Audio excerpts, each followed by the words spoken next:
Hey Megan, how you doing? All right, let's go ahead and take a look. So I was going through your writing. Also, you mentioned that you feel like you almost went too simple, and I don't think there is such a thing as too simple when it comes to business card. I think that business card should employ simplicity, minimalism, and design as the main intent of a business card. Of course, it's communication, and probably more so communicative than information. Um, though there is a specific amount of information that should be provided in every business card, but then the main intent is communication. So your typography has to be really, really impeccably legible and clear. And I think yours to a high degree is. We'll talk a little bit more about that in 1 second. The shaded green I chose for the card is almost a gray tint, so it's very subtle. I definitely want to work on the logo a little bit more. I love using a combination of cursive and metafonts. Meta OT gives a nice balance. I adopted the pops of gold in text throughout. I don't understand what that means. So I read that before, but I don't understand what that means. Maybe you can clarify that. I added pops of gold text throughout this card to give it some contrast. And boy, I just don't, I'm not real sure what specific color you're talking about when you mention adding these pops of gold text. So maybe you can clarify that. So, break colors over. Okay, yeah, this is all good stuff. One thing you really want to keep in mind, though, and this came up a little bit earlier in Nicole's post, but one of the things you really, really want to keep in mind is that it really, when I was in design school many years ago, I had an instructor that used to say things to us, and at the time it was a little bothersome. But as I grew older as a designer, it just really, really makes a lot of sense. And the comment was this: nobody cares what you like as a designer. And when you think about it, it's true. Nobody cares what I like. My clients don't care what I like. My clients, well, they care about the way I apply what they need and create a good, expeditious, clear communication. As far as what I like, nobody cares what I like. As a designer, nobody cares what you like. It's all about what works.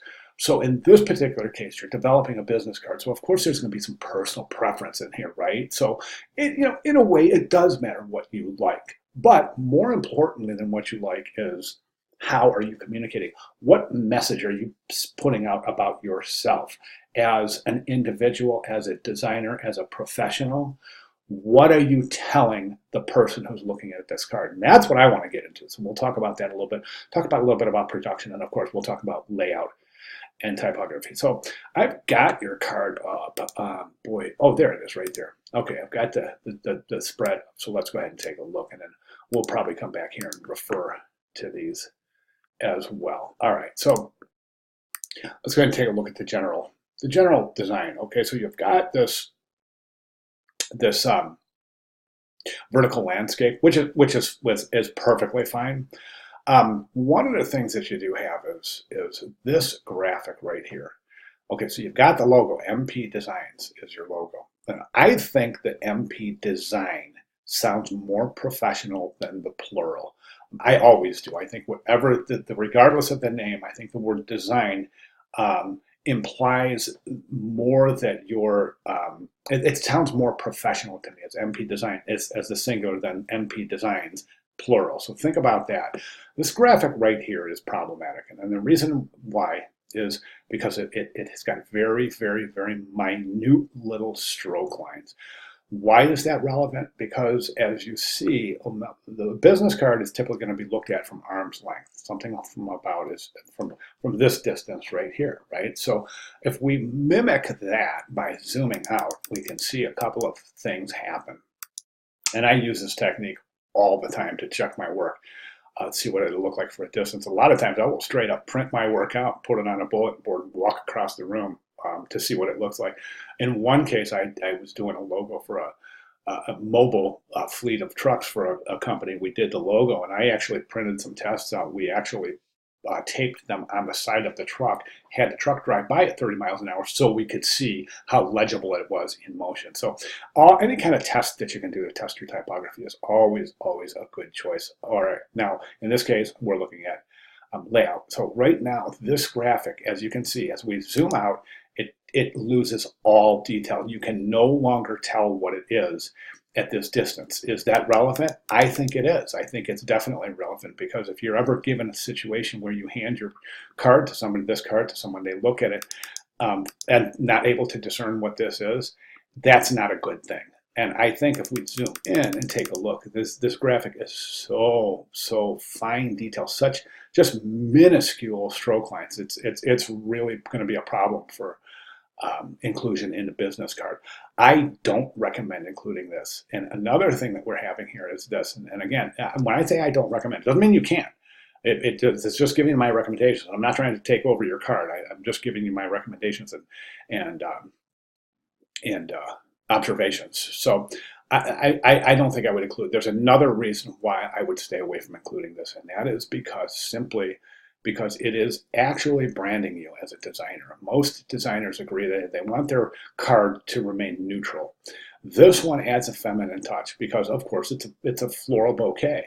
So it adds a little bit of a feminine touch. So it might possibly brand you as a feminine designer. Okay, so if we look at the card itself, and let's zoom out and look at the card itself, and the card it's got more feminine characteristics than masculine characteristics. And again, this could be relevant because if you can design a card that's basically gender neutral, then you're telling the viewer that you are a designer that is basically able to adapt to any specific situation, given whether it be an extremely masculine design or extremely feminine design. But branding yourself in a feminine manner tells the viewer that you might possibly not be able to design things in a masculine manner. Okay, so let me give you an example. So somebody's looking for a designer to design a cover for a magazine that caters to semi-professional football or for big monster trucks. Okay, now if you look, would you say, okay, the person who hands me this card is going to be capable of designing a brochure for monster trucks? And the viewer is going to have to look at this and say, maybe not. This designer might possibly be a little feminine in their characteristic style to represent what we need in terms of masculine characteristics for the specific job. Okay, again, you're not doing anything wrong here. I just want you to think of the big picture. All right, let's get down to business here. So MP Designs and MP Design, I would say go with design. MP Design looks good. This is a good mechanical start for the card. The front looks pretty good. Comparatively, I think the front and the back have a little bit of inconsistency involved in a couple of different areas. This graphic here has this kind of watercolor strokes behind it, whereas this one is presented on a solid field. This MP Design is theoretically your logo, right? But that's not included on the front of the card anywhere. Okay, so again, there's a little bit of disconnect between the front and the back of the card. The typography itself, you've got Megan Price right aligned here, but everything else is center aligned. So as you know, center alignment is typically not as dynamic as aligning left or aligning right. Center alignment creates symmetry around the negative space associated with the graphic or the typography.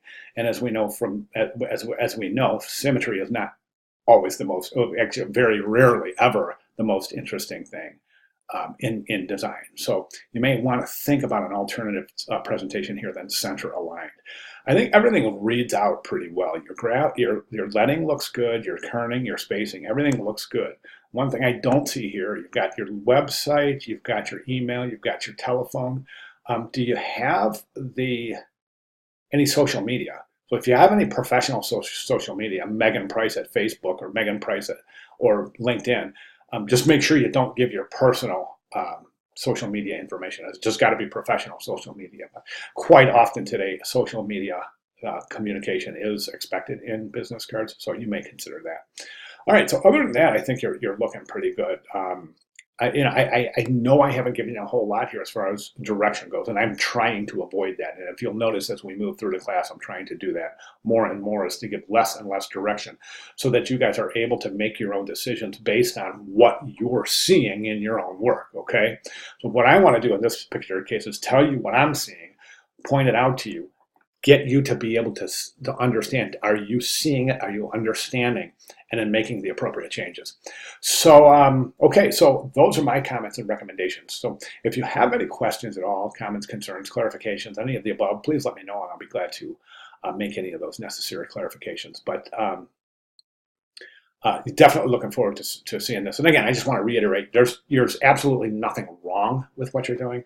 Just you're sending a few messages that I'm not real sure that are intended or maybe haven't been considered. So again, think about what I've said and go ahead and adjust accordingly. One final thing I want to mention is this has to do with contrast. This Megan Price, this white on this kind of light green background, if we zoom out again, we lose contrast. So this almost disappears. Typographically, this almost disappears into the background. And again, that's because of a lack of what? A lack of contrast. All right. Other than that, I think the card itself has good hierarchy. The back of the card has good hierarchy, and that's important. So, all right, great job. Any questions at all, please let me know. Thank you very much.